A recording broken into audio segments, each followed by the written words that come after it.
नमस्कार। कार्यक्रम बडीगार्ड गतिविधिमा तपाईलाई हार्दिक स्वागत छ। कार्यक्रमसँगै उपस्थित भएको छु म कमल पौडेल। आज हामी बडीगार्ड गतिविधिमा लामो प्रतीक्षापछि बडीगार्ड गाउँपालिकाका अध्यक्ष मेयर सिंह पाइजासँग अन्तरङ्ग कुराकानी गर्दैछौँ। खास गरी तपाईले सोधेका सबै प्रश्नहरूको जवाफसहित हामी उपस्थित भएका छौँ। यसको मतलब कि तपाईले सामाजिक सञ्जालमा, व्यक्तिगत रूपमा, मेसेन्जरमा वा कुनै पनि हिसाबले तपाईले कति कुरा सोध्नु भएको छ, तपाईका जिज्ञासा सबै पूरा गर्ने गरी हामी उहाँसँग कुराकानी गर्दैछौँ। यो कार्यक्रम सुन्नका लागि तपाईँ तयार हुनुहुन्छ? तपाईँ सबैलाई हार्दिक स्वागत गर्दछु। प्रविधिबाट साथ मिलिरहेको छ अनिश पाठक र तिलक मगरको। हामीसँग यो कार्यक्रममा कुराकानी गर्नका लागि बडीगार्ड गाउँपालिकाका अध्यक्ष मेयर सिंह पाइजाज्यू हुनुहुन्छ। तपाईलाई कार्यक्रममा हार्दिक स्वागत छ। धेरै धेरै धन्यवाद। हामी केही महिना अगाडि त कुरा गरेका थियौँ, त्यसपछि अलि लामो समयपछि फेरि हामी कुरा गर्दैछौँ। आम रूपमा बडीगार्ड गाउँपालिकामा कसरी विकास भइरहेछ, कसरी कामहरू भइरहेछन् भन्ने एक खालको आम चासोको कुराहरू त छँदैछ। अब यति बेला तपाईँहरू 4 वर्ष पूरा गरेर 5औं वर्षको पनि बिचतिर जाँदै हुनुहुन्छ। यसको मतलब तपाईँहरू यो अन्तिम वर्षमा हुनुहुन्छ। अन्तिम वर्षको पनि बजेट विनियोजन एक हिसाबले भइसकेको छ। निर्वाचनमा यहाँहरूले गरेका बाचा कति पुरा भयो होला? सर्वप्रथम त यो महाविजया दशमीलाई बिदा गरिरहेका छौँ र दीपावली आउँदैछ। दीपावली, छठ र नेपाल सम्वत लगायत उदेउली पर्वले आम नेपाली दाजुभाइ तथा दिदीबहिनीहरू तथा बडीगार्डवासी सम्पूर्ण दाजुभाइ दिदीबहिनीहरूलाई बडीगार्ड गाउँपालिका तर्फबाट व्यक्तिगत हार्दिक आभार व्यक्त गर्न चाहन्छु। र अत्यन्तै महत्त्वपूर्ण प्रश्न गर्नुभएको छ र हाम्रो घोषणा पत्र र हामीले बडीगार्डलाई कसरी समृद्धि सुखी बनाउने नेपाल सरकारको जुन योजना अथवा कार्यक्रम छ, त्यो कार्यक्रमलाई पनि हामीले तथाकथित साथ अगाडि बढाउनको लागि बडीगार्ड गाउँपालिकाले कसरी यहाँका जनताहरूको आवश्यकता छ र त्यो आवश्यकतालाई परिपूर्ति कसरी गर्ने र यो भौगोलिक अवस्था पनि कठिनाइ छ, त्यो कठिनाइहरूलाई पनि हामीले पार गर्दै कसरी जाने भन्ने सम्बन्धमा हामीले निर्वाचनमा हामीले केही प्रतिबद्धताहरू गरेका थियौँ। ती प्रतिबद्धतालाई हामीले क्रमशः अगाडि बढाएका छौँ र विशेषतः हामीले बडीगार्ड गाउँपालिकामा पूर्वाधार विकासलाई तीव्रताका साथ अगाडि बढायौँ र जुन भौगोलिक रूपले बडीगार्ड वार्ड नम्बर 8, 3 र 10 हाम्रो गाउँपालिकाबाट झन्डै 25 देखि 30 किलोमिटर टाढा पर्ने भएको हुनाले त्यसलाई प्राथमिकताका साथ पूर्वाधारमा बाटोलाई हामी सबै वार्डमा जोडेका छौँ। क्रमशः अझै पनि केही ठाउँमा केही बस्तीहरू जोड्नु बाँकी छ। अहिले यो साल हामीले बजेटिङ गरेका छौँ। हुनसक्छ यो हाम्रो भौगोलिक कठिनाइले गर्दा अत्यन्तै चट्टानयुक्त भूगोल भएको हुनाले केही बस्ती नजोडिन सक्छ, तापनि हामीले अहिले जसरी जोड्ने भनेर उद्देश्यका साथ अगाडि बढेका छौँ र बडीगार्ड गाउँपालिकामा हाम्रो पूर्वाधारलाई हामी पुलो प्राथमिकता दिदैनौँ। पूर्वाधारलाई पुलो प्राथमिकता दिँदा हामीले बडीगार्ड गाउँपालिकाको प्रशासकीय भवन यही मौसिरमा सम्पन्न गर्ने योजना छ, तापनि केही समय लाग्ला। हामीले माघमा जसरी पनि हामीले उद्घाटन गर्ने गरी कार्यक्रम अगाडि बढाएका छौँ र प्रत्येक वार्डमा वार्ड कार्यालयहरूलाई कुनै ठाउँमा एक तला सम्पन्न भइसकेको छ। वर्षाको कारणले विविध कारणले केही पिल्लर उठेको अवस्था छ। सकभर वैशाखभित्रमा सबै वार्ड कार्यालयहरूलाई उद्घाटन गर्ने गरी हामीले त्यो कार्यक्रम तय गरेका छौँ भने स्वास्थ्य कार्यालयहरूलाई पनि त्यही किसिमले अगाडि बढाएका छौँ र जे जति जग्गाहरू प्राप्त भए ती सबै हाम्रो बडीगार्ड गाउँपालिकामा निःशुल्क रूपमा प्राप्त भएका छन् र ती जग्गादाताहरूलाई फेरि पनि मैले उहाँहरूलाई हार्दिक धन्यवाद दिन चाहन्छु। उहाँहरू नै दानवीर भएको नाताले यसै गरी विकास निर्माणमा सहयोग गर्नुभयो भने बडीगार्ड गाउँपालिका छिट्टै नै एउटा अग्रगतिमा जाने कुरा यहाँको साटी एफएम मार्फत सबै जनतालाई जानकारी गराउन चाहन्छु। र त्यस्तै गरेर पर्यटन क्षेत्रको लागि पनि हामीले विभिन्न ठाउँमा डिपिआर गरेका छौँ र भ्युटाहरूको लागि पनि हामीले एउटा बडीगार्ड गाउँपालिकामा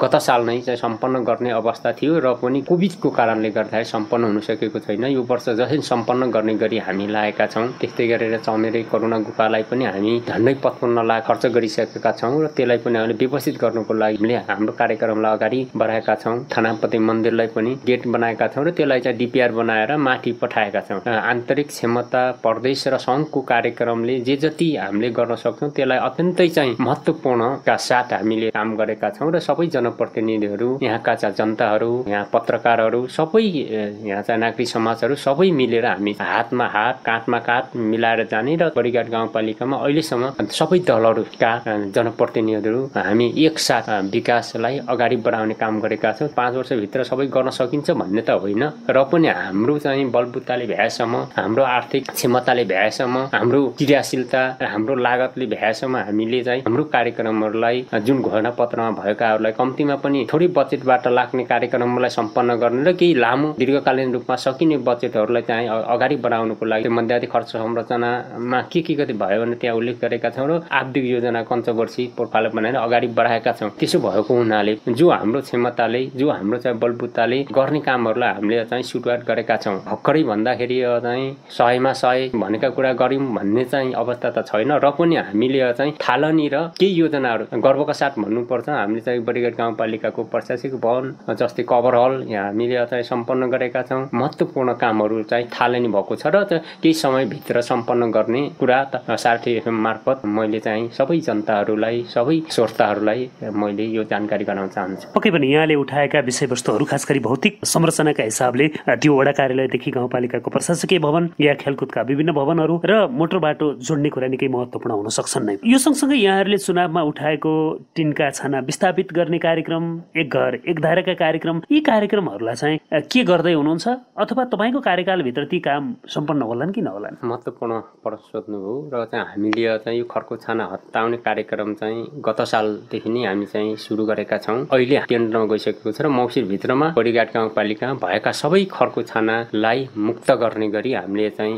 बजेट गरेका छौँ। त्यो बजेट 2 करोड 25 लाख छ। केही चाहिँ बजेट सङ्घबाट पनि हामीलाई प्राप्त हुन्छ। त्यो भयो भने बडिघाट गाउँपालिका अहिले सबै खर्को छाना मुक्त गर्ने गरी हामीले कार्यक्रम बनाएका छौँ। भने खानेपानीको कुरा गर्नुभयो, खानेपानीको कुरालाई पनि हामीले चाहिँ निवासँग हामीले समुद्र गरेर 2 वर्षभित्रमा सबै ठाउँमा खानेपानी सम्पन्न गर्ने गरी काम पनि अगाडि बढाएका छौँ। समुद्र भएको छ र अहिले 1 करोड बजेटिङ गरेका छन् गाउँपालिकाले खानेपानी सम्बन्ध। त्यस्तै गरेर नेवाले पनि त्यही किसिमको कार्यक्रम गरेको छ र अहिले धेरै ठाउँमा सर्वे गर्ने वार्ड नम्बर 2 र 9 र 10 लाई एक घर एक धाराको चाहिँ कार्यक्रम लिएको छ र अर्कोतिर रनसिंहकी 3 पनि अहिले सुरुवात गर्दैछौँ। केही विवादको कारणले गर्दाखेरि त्यहाँ चाहिँ नेवाले एउटा योजनालाई चाहिँ छोडेको छ र कसरी चाहिँ गर्न सकिन्छ भनेर कुरा गरेको छ। जस्तै केही प्रदेशका कार्यक्रमहरू छन्, खानेपानीको सङ्घको कार्यक्रम पनि छ। हामीले गर्ने भनेको एक घर एक धारा भनेको नेवासँग समुझौता गरेका छौँ र 2 वर्षभित्र जसरी सक्छु भन्ने कुरा भएको छ। अपेला नगरियो, हामी सधैँ डोकामा बोकेर खाने भइयो अथवा घन्टौँ खाने भइयो, हामीले स्वच्छ पानी खान पाइएको छैन भन्ने किसिमको प्रश्न छ। त्यो स्वाभाविकै हो, अन्यथा होइन। किनभने हामी त्यही किसिमको भूगोल छ, त्यही किसिमको वातावरण छ र एकैचोटि सबै कुराहरू चाहिँ सम्पन्न गर्न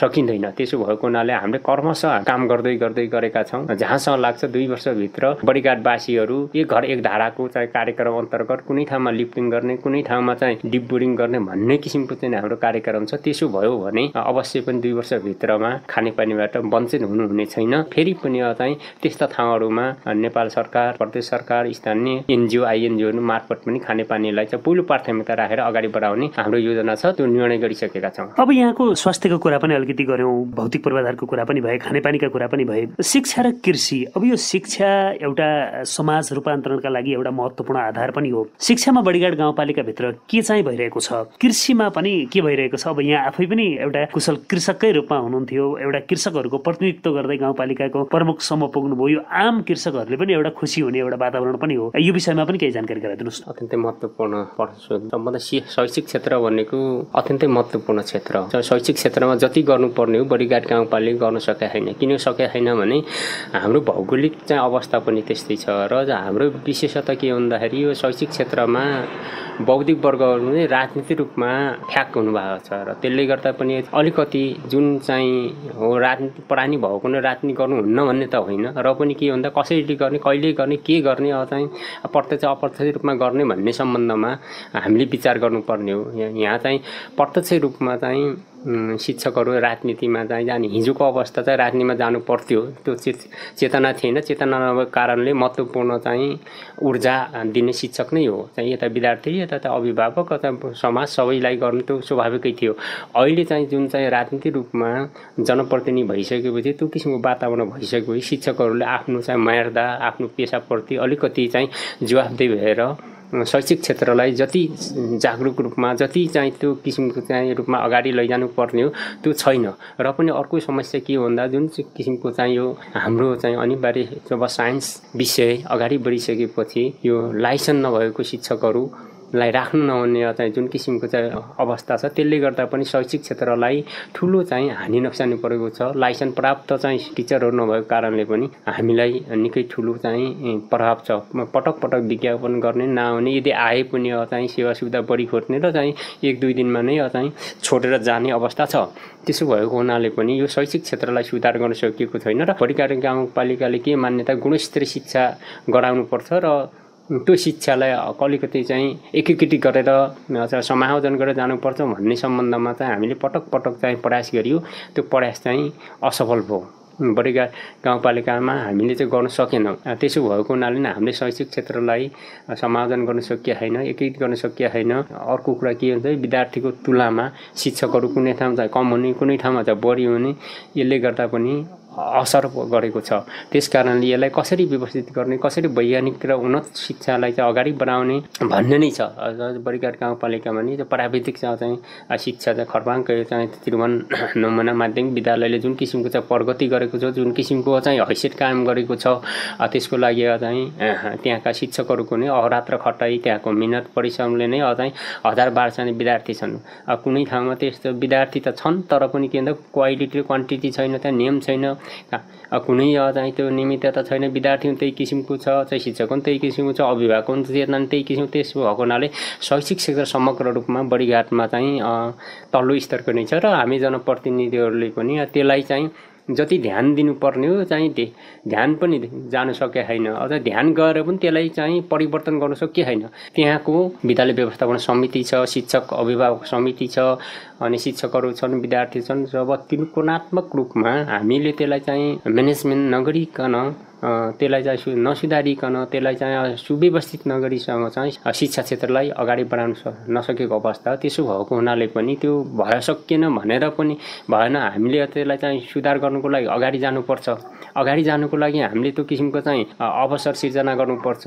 अलिकति अप्ठ्यारो छ, यसलाई चाहिँ सबर गर्ने भन्ने नै छ, चाहिँ गर्न सकिए छैन। साँच्चै भन्ने हो भने त शैक्षिक क्षेत्रमा सबभन्दा ठुलो बजेट पनि छ, चाहिँ जुन चाहिँ सङ्घबाट आएको बजेट झन्डै 23-24 करोड त शैक्षिक क्षेत्रमा नै छ। त्यो भए तापनि हामीले त्यसलाई अगाडि बढाउन सकेका छैनौँ। अर्को कुरा के भन्दा बडिघाट गाउँपालिका बाल शिक्षाको जुन किसिमको चाहिँ अहिले राज्यले चाहिँ जुन किसिममा गरेको थियो, जुन 6000, 5000, 4000, 2000 काम गर्ने जुन शिक्षकहरू तिनीहरूलाई बडिघाट गाउँपालिकाले 1 करोड बजेट छुट्याएर जुन किसिमको चाहिँ 15000 दिने चाहिँ व्यवस्थापन गरेको छ, त्यसले पनि चाहिँ अलिकति राम्रो सुधार ल्याउला भन्ने छ। र भौतिक पूर्वाधारको क्षेत्रमा बडिघाट गाउँपालिकाले धेरै ठाउँमा चाहे त्यो चाहिँ राष्ट्रपति शैक्षिक सुधार कार्यक्रम होस्, स्थानीय तहबाट होस्, सङ्घबाट जेसुकै होस्, भौतिक क्षेत्रमा सुधार गरेको छ। शैक्षिक क्षेत्रमा र विज्ञताको क्षेत्रमा अलिकति अप्ठ्यारो आएको छ। शिक्षकहरू संयमित हुनुभयो, जब अनुशासित हुनुभयो, आफ्नो मायाप्रति र पेसाप्रति मायान्वित हुनुभयो भने यो चाहिँ त्यति ठुलो समय लाग्दैन यसलाई सुधार गर्नलाई। चाहिँ शिक्षकहरू सबैमा आफ्नो चाहिँ पेसाप्रति, आफ्नो चाहिँ जिम्मेवारीप्रति जवाबदेही हुनुहुनेछ र यो बडिघाटमा शैक्षिक क्षेत्र सबभन्दा प्रतिस्पर्धात्मक हुनेछ भन्ने कुरा चाहिँ मलाई लागेको छ र त्यो गर्नुहुनेछ। र त्यति मात्र होइन, हामीले शैक्षिक क्षेत्रलाई पनि अलिकति चाहिँ दण्डित र चाहिँ सम्मान गरौँ भनेर चाहिँ हामीले चाहिँ पटक पटक कुरा उठायौँ, निर्णय पनि गऱ्यौँ। यो कोभिडको कारणले गर्दाखेरि, विभिन्न कारणले गर्दाखेरि हामीले सम्मानित गर्न सकेका छैनौँ। अहिले पनि चाहिँ हाम्रो चाहिँ लाग्जती चाहिँ हामी पुरस्कारको चाहिँ कर्मचारी शिक्षकलाई पुरस्कार गर्ने भनेर चाहिँ त्यो किसिमको चाहिँ व्यवस्था गरेका छौँ, तर पनि दिन अथवा पुरस्कृत गर्न सकेका छैनौँ। र अर्को कुरा चाहिँ जुन किसिमको चाहिँ यो हजुरले भन्नुभएको चाहिँ कृषिप्रति हामीले चाहिँ पहिल्यै वर्ष हामीले चाहिँ 1 करोड चाहिँ बजेटिङ गऱ्यौँ र थप हामीले चाहिँ एक विशेष कार्यक्रम भनेर चाहिँ कृषि विशेष कार्यक्रम भनेर पनि हामीले चाहिँ छुट्यायौँ। त्यसले गर्दाखेरि केही वार्डमा चाहिँ महत्त्वपूर्ण काम भएको छ। वार्ड चाहिँ 1 मा अलैँची विशेष भनेर त्यहाँ हामीले कार्यक्रम 10 लाखको छुट्टै दियौँ। त्यहाँ अलिक अलैँचीको चाहिँ राम्रो चाहिँ केही ठाउँमा राम्रो चाहिँ भएको छ र कृषि भवनहरू पनि बनेका छन्। त्यस्तै गरेर धेरै ठाउँमा चाहिँ हामीले चाहिँ प्रत्येक वर्ष कम्तीमा नि 15-20 लाखको चाहिँ हलो वितरण, मिनी टेलर वितरण गर्ने चाहिँ काम गरेका छौँ। कृषिमा बिउ बिजनहरू दिने, मलहरू दिने, अन्य औजारहरू पनि दिने गरेका छौँ। कृषिलाई पनि हामी चाहिँ अगाडि बढाउने भनेका छौँ। अब हामी चाहिँ बडिघाटमा अनिवार्य रूपमा 1 घर 10 भोटको कार्यक्रम भनेर चाहिँ हामी लिएका थियौँ र पनि चाहिँ त्यो समग्र रूपमा माग नआउने।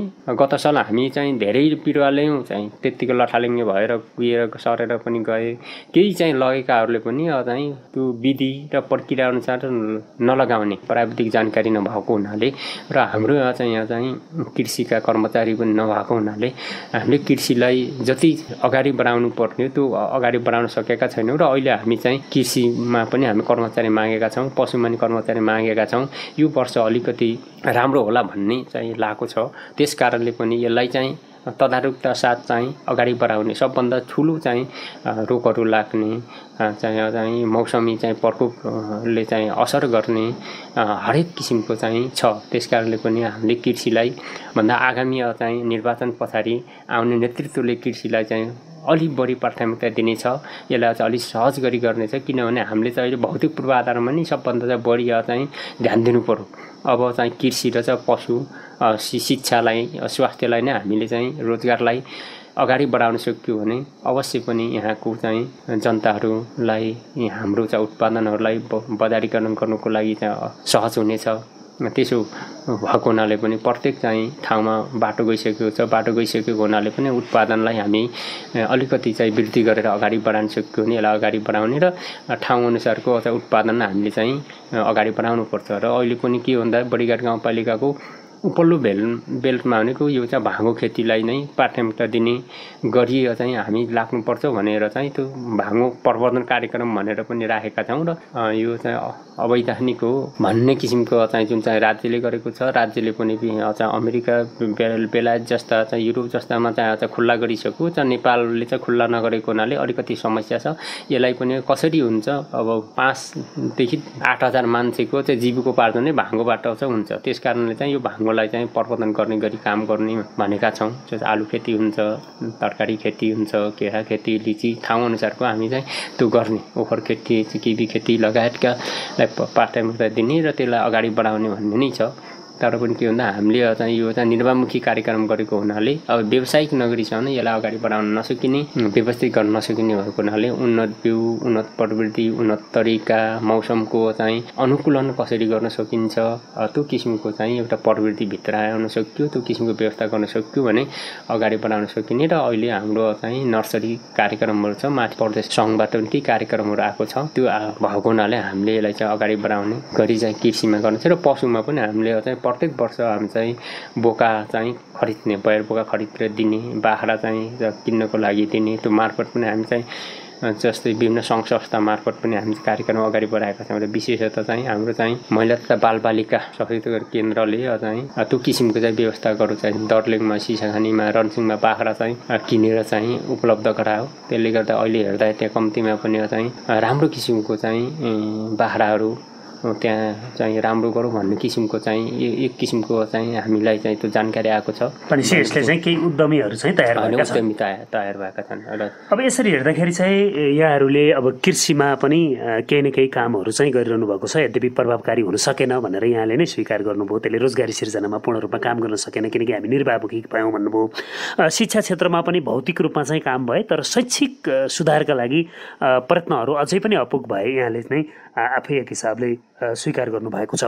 हामी हाम्रा श्रोताहरूले सोधेका धेरै प्रश्नहरू छन्, त्यो प्रश्नमा हामी जाने नै छौँ। त्योभन्दा अगाडि म अझै एउटा प्रश्न राख्छु कि यहाँहरूले बनाएका ती भौतिक पूर्वाधारका कुराहरू हुन्, चाहे त्यो शिक्षामा, चाहे कृषिमा अथवा कुनै पनि हिसाबले, तिनीहरूको दिगोपना दिनका लागि, तिनीहरूलाई भोलिसम्म सुरक्षित राख्नका लागि त्यो उपभोक्ताहरूलाई जवाफदेही बनाउने अथवा सम्बन्धित त्यस्ता निकायहरूलाई जवाफदेही बनाउने या यहाँहरूले चाहिँ त्यसको अनुगमन गर्ने, त्यसको मोनिटरिङ गरेर त्यो सही किसिमले सही अवस्थामा छ कि छैन, अघिल्लो वर्ष गरेको योजना, बनाएको भवन अथवा बनाएको चिज अर्को वर्षलाई, त्यो बनाएको बाटो अर्को वर्षलाई सुरक्षित छ कि छैन भन्नका लागि कस्तो खालको योजना बनाउनु भएको छ, त्यो अनुगमनलाई अथवा त्यो त्यहाँ भएका मान्छेहरूलाई अपनत्व फिल हुने, उनीहरूले चाहिँ अपनत्व लिएर आफै जोगाउने खालको वातावरण सिर्जना गर्नका लागि चाहिँ यहाँहरूले के गर्नुभएको छ? के भन्दा मान्छे सबभन्दा आफैबाट परिवर्तन हुनुपर्छ। हामी चाहिँ आत्मनिर्भर हुनुको लागि मैले के गर्नुपर्छ भन्ने किसिमको आफैले सोच्नुपर्छ। सस्टेनेबल कसरी बनाउने, त्यसलाई चाहिँ दीर्घजीवी कसरी बनाउने भन्ने किसिमको त्यहाँको वातावरण, त्यहाँको अवस्था, त्यहाँको जनताको चेतनाका आधारमा चाहिँ गर्नुपर्ने हो। तर हाम्रो के रहेछ भने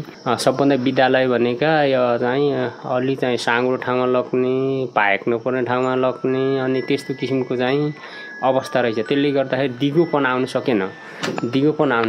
हाम्रो चाहिँ जुन किसिमको चाहिँ दिगोपनको कुरा हो, चाहिँ जवाफदेहिताको कुरा हो, जिम्मेवारीका कुरा हो, हामीले चाहिँ त्यो नगर्दा रहेछौँ। चाहिँ यो वैज्ञानिक चाहिँ मूल्याङ्कन नगर्ने, अझ दीर्घकालीन मूल्याङ्कन नगर्ने, त्यस कारणले हामीले चाहिँ विद्यालय क्षेत्रलाई अब चाहिँ ठुलो राशि चाहिँ राज्यले खर्च गरेको छ, हाम्रो मेहनत र परिश्रम गएको छ।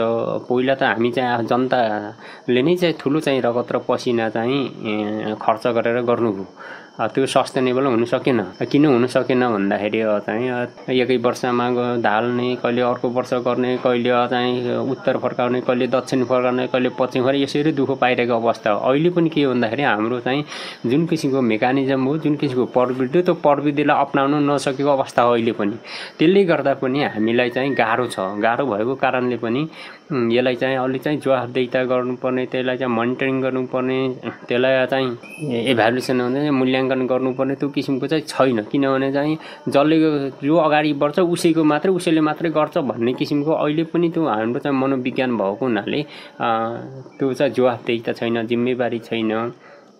त्यसो भएको हुनाले पनि जुन किसिम भौतिक संरचना हो त्यो चाहिँ अझै दिगो र भरपर्दो छैन। किनभने फेरि त्यो पनि अझै सस्टेनेबल छैन चाहिँ। किनभने अब त्यसलाई कसरी दिगो बनाउने, त्यो दिगो बनाउनलाई यहाँहरूले जस्तै मानौ कुनै ठाउँ कबड हल बन्यो अथवा एउटा भवन बन्यो, त्यसलाई संरक्षण गर्नका लागि त्यसको मेकानिजम के, त्यसको चाहिँ लागत, त्यसको लगत गाउँपालिकामा रहन्छ कि रहँदैन, अथवा त्यो रह्यो भने त्यसलाई चाहिँ संरक्षण कसले गर्ने भन्ने, त्यसलाई हेर्ने निकाय चाहिँ के हुने, अथवा त्यहाँ उपभोक्ता समितिलाई त्यो जिम्मा छ भने उपभोक्ता समितिले सही किसिमले हेरेको छ कि छैन भनेर त्यसलाई त्यो संयन्त्र त्यसलाई केही गर्ने त्यस्तो चिज चाहिँ केही छ कि छैन? चाहिँ यो संरचनामा हाम्रो चाहिँ यो जुन प्राविधिक हो, प्राविधिकलाई हामीले चाहिँ नक्सा पास गर्ने गरी हामी चाहिँ त्यो संरचना बनाऊँ भनेर चाहिँ भनेका छौँ। त्यसको लागि यो सालबाटै हामीले चाहिँ नक्सा पास अनिवार्य गर्ने भनेका छौँ र त्यो कार्यविधि अथवा ऐन नियम र कार्यविधि बनाएर जाने भन्ने छ। योभन्दा अगाडि के रहेछ भने मान्छेले छलछाम गर्ने, चाहिँ अलिक चाहिँ तालतुल गर्ने स्वरूप चाहिँ देखाउने, तर आन्तरिक चाहिँ त्यो चाहिँ मेकानिजम चाहिँ अलिकति कमजोर हुने किसिमको चाहिँ स्थिति छ। त्यो किन छ भने हामीमा चेतना छैन। हामी चेतना यो चाहिँ मेरै हो, मेरै लागि हो, हाम्रै लागि हो, सबैको लागि हो भन्ने किसिमका त्यो जवाफदेही अहिलेसम्म आएको छैन।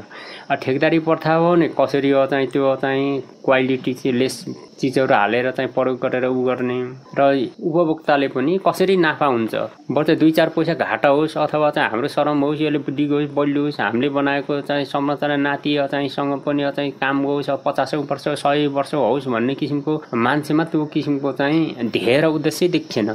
किनभने कसरी चाहिँ पैसा कमाउने चाहिँ सामाजिक स्वार्थ नि व्यक्तिगत स्वार्थ अनुकूल चाहिँ कार्यक्रम गर्ने भएको हुनाले यस्ता संरचनाहरू कमजोर हुने, धेरैचोटि बिगर्ने, धेरैचोटि चाहिँ मान्छेमा चाहिँ त्यो किसिमको चाहिँ आक्षेपहरू आउने यो किसिमको चाहिँ देखिएछ। यसलाई चाहिँ सुधार्नको लागि हामीले चाहिँ मेरै हो, हाम्रै हो, हामी सबैले गर्नुपर्छ। यो दायित्व सबैले हो। हाम्रो पुर्खाले चाहिँ गरेका संरचनाहरू जोगाउनुपर्छ, त्यसलाई दिगो बनाउनुपर्छ, जस्ताको तस्तै बनाउनुपर्छ, बलियो बनाउनुपर्छ, यसलाई सबैले आकर्षक बनाउनुपर्छ भन्ने नै नभएको हुनाले अलिकति अप्ठ्यारो छ। त्यसकारण यो किसिमको चाहिँ हामीले मेन्टालिटी चाहिँ गर्नु पर्यो। यो किसिमको मेन्टालिटी जमाएर अगाडि बढ्यो भने चाहिँ विकास नहुने भन्ने कुरा नै हुन्न। जब हामी चाहिँ सामाजिक स्वार्थमा लागेनौँ भने अथवा चाहिँ हामीले त्यो चेतनाको विकास गरेनौँ भने चाहिँ हामी चाहिँ त्यो क्षमता र त्यो चाहिँ कार्यक्रममा चाहिँ सफल हुँदैन।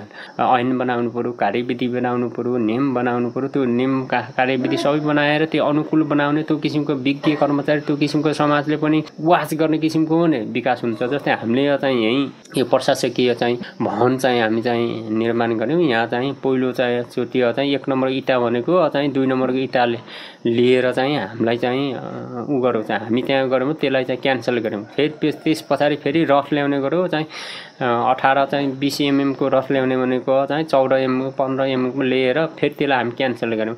त्यो किसिमको सबैले चाहिँ जिज्ञासा राखेर त्यो किसिमको सबैले उ गर्ने भने हामी चाहिँ क्वालिटी चाहिँ युक्त चाहिँ बनाउन सक्दा रहेछौँ, नभए नसक्दा रहेछौँ। अर्कोचोटि हामी चाहिँ यहीँ गऱ्यौँ, हामी टेन्डर गऱ्यौँ, चाहिँ मिनी टेलर टेन्डर गऱ्यौँ।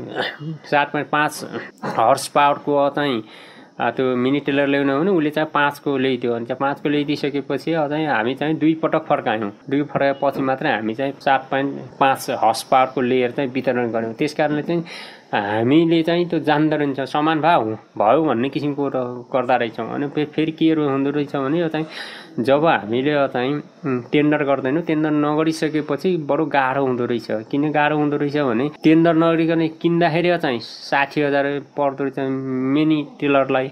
टेन्डर गर्दाखेरि 30,000 सम्म आउने यस्तै किसिमको चाहिँ भयो।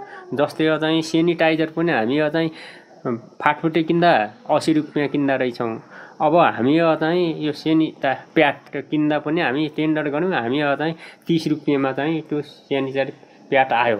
यस्तो किसिमको हुँदो रहेछ। त्यस कारण हामीले नबुझ्दा रहेछौँ। नबुझेको कारणले पनि यस्ता कुराहरूमा हामी चाहिँ कम क्वालिटीको, कम गुणस्तरको त्यो किसिमको हुँदो रहेछ। त्यसो भएको हुनाले हामी सबैले जिम्मेवारी वहन गर्ने, सबैले मोनिटरिङ, सबैले वाच गर्ने, सबभन्दा चाहिँ स्थानीयको नै प्रमुख भूमिका हुन्छ। चाहिँ हामी त एक दिन गएर मोनिटरिङ गरेर भएन, अब चाहिँ 24 घन्टा बस्नु सकिँदैन। अनि उसले चाहिँ एकैछिनमा चाहिँ त्यो चाहिँ मेटेरियलहरू चाहिँ अथवा कुनै चिजहरू त्यस्तो चाहिँ कमसल किसिमको हालिदियो भने त्यसले ठुलो असर गर्ने चाहिँ हुँदो रहेछ। त्यसो भएको हुनाले त्यहाँको सबभन्दा ठुलो जिम्मेवारी भने समुदायको, त्यहाँको नागरिकको, त्यहाँको सचेत वर्गको, राजनैतिक दलको सबै त्यो भएको हुनाले अब ह्यामेका दिन बनाए पनि अब त्यो चाहिँ कार्यान्वयन चाहिँ जब चाहिँ त्यो चाहिँ स्थानीय जनता अथवा त्यहाँको चाहिँ जुन चाहिँ उपभोक्ता हो त्यसले चाहिँ वास नगरेसम्म विकास हुँदैन। त्यसो भएको हुनाले यी कुराहरूलाई हामी चाहिँ अगाडि बढायौँ भने अवश्य पनि दिगो हाम्रो मिहिनेत चाहिँ खेर जान्न। त्यसो भएको हुनाले परिवर्तन नआएसम्म त्यो किसिमको चाहिँ होइन जिम्मेवारी जवाफदेही नभएसम्म यो संरचनाहरू छिटो चाहिँ भट्कने, कमजोर किसिमको हुने, सबल नहुने त्यस्तो हुँदो रहेछ। त्यसका लागि चाहिँ उत्तरदायी र जवाफदेही हुनका लागि जनप्रतिनिधिहरूदेखि लिएर कर्मचारी संयन्त्र सबै पनि जवाफदेही हुनुपर्छ होला। त्यसका लागि यहाँहरूले आवश्यक प्रयत्न गर्नुहुन्छ होइन? यसको लागि चाहिँ हामी चाहिँ गरिरहेको छ। सबभन्दा चाहिँ मुख्य कुरो त के हो त वार्ड अध्यक्षहरू, जनप्रतिनिधि वार्ड अध्यक्षहरूले त्यो चाहिँ मोनिटरिङ गर्ने, त्यहाँ चाहिँ जस्तै चाहिँ निर्वाचित 4जना सदस्यहरू हुन्छ उहाँहरू जाने त्यस्तो किसिम हुनुपर्ने हो। त्यो किसिमको नहुँदो रहेछ कि अब चाहिँ सबै क्षेत्रमा विज्ञ नहुने मान्छेहरू चाहिँ घरयासी कामले र चाहिँ गरिबीको कारणले पनि नजाने, अनि गइसके पनि मान्छेले चाहिँ त्यो हाम्रो जवाफदेही जिम्मेवारी र मार्दित हिसाबले पनि नहेर्ने चाहिँ।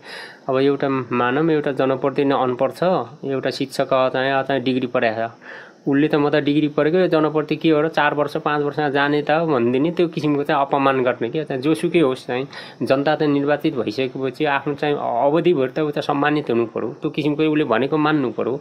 त्यस कारण त्यो पनि नहुँदो रहेछ। त्यो किसिमको पनि चाहिँ बेला बेला खट्किने अनि त्यो किसिमको चाहिँ कुराहरू गर्ने, त्यो किसिमको चाहिँ मोफलहरूमा चाहिँ चर्चा परिचर्चा हुने, त्यसले गर्दा पनि चाहिँ असर परेको छ। त्यस कारणले आफ्नो क्षेत्रमा आफ्नो दायित्व, आफ्नो जिम्मेवारी त्यो किसिमको गर्ने भने त भन्ने केही छैन। सबै यो हिसाबले हेर्दाखेरि चाहिँ आम रूपमा जागरण चाहिँ जरुर देखियो, त्यो खालको कुरा हुने भयो। अब म यहाँ विभिन्न श्रोताहरूले गरेका प्रश्नहरूतर्फ चाहिँ जान चाहन्छु। एउटा प्रश्न चाहिँ यहाँ आएको छ, यो खासमा यो नाम चाहिँ लेख्नु भएको छैन, इनबक्समा आएको एउटा प्रश्न हो।